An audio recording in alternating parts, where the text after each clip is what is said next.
Epiko ng Hinilawud, taga Bisaya, Labaw Donggon. Noong unang panahon, sa kaharian ng Halawud, namumuno ang makisig at makapangyarihan si Tato Paubari. Napangasawa niya si Alinsina, ang diwata ng kalangitan. Nagkaanak sila ng 3 lalaki, si Labaw Donggon, si Humadapnon, at si Dumalapdap.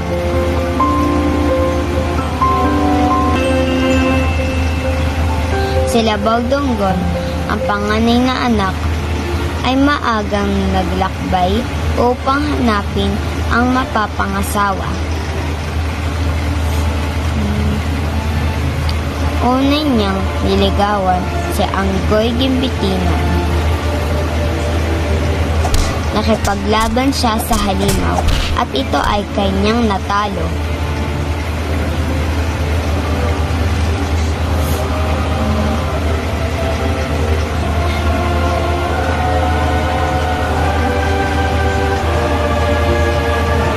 Nagpakasal sila ni Anggoy Ginbitinon at dinala sa kanilang bayan.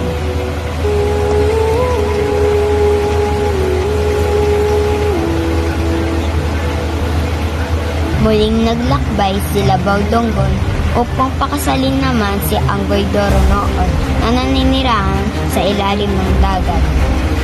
Muling niyang nahumarap sa malaking pagsubok at ang malalakas na ninala at espiritu na nagbabantay sa dalaga.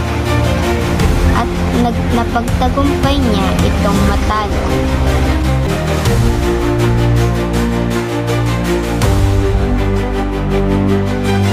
Dinala niya ang bagong asawa pauwi upang makasama sila Anggoy Ginbitinan.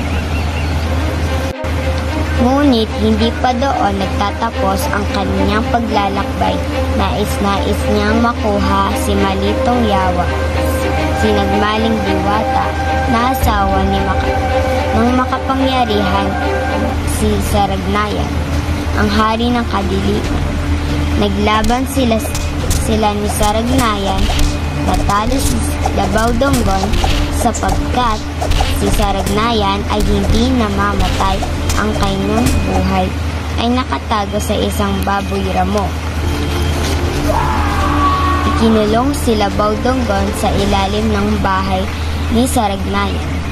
Samantala, ang kanyang mga anak muli sa naunang asawa sina Sumangga at Barunungan ay lumaki at naglakbay upang iligtas ang kanilang ama.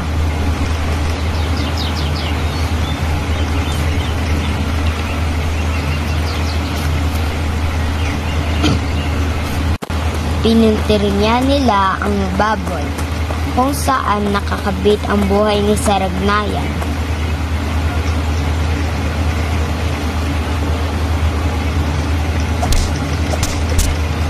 Nang mapatay nila ito, nang hina si Saragnayan at si Labaw Donggon ay nakalaya.